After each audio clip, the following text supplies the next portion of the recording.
Kalau anda nak cari alat paling senang untuk potong dahan tinggi, inilah penyelesaiannya. Gunting pemangkas ni boleh capai sehingga 4 meter, potong dahan setebal 2 cm dengan sekali tekan saja. Memang senang. Bilahnya diperbuat daripada keluli tahan karat SK5 yang tajam dan tahan lama, manakala batangnya pula ringan tapi kukuh, senang nak kawal walaupun guna lama.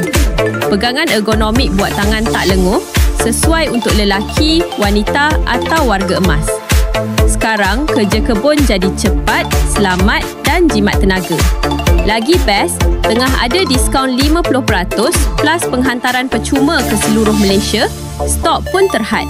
Jadi, kalau nak kerja kebun lebih mudah, klik link di bawah sekarang sebelum habis promosi.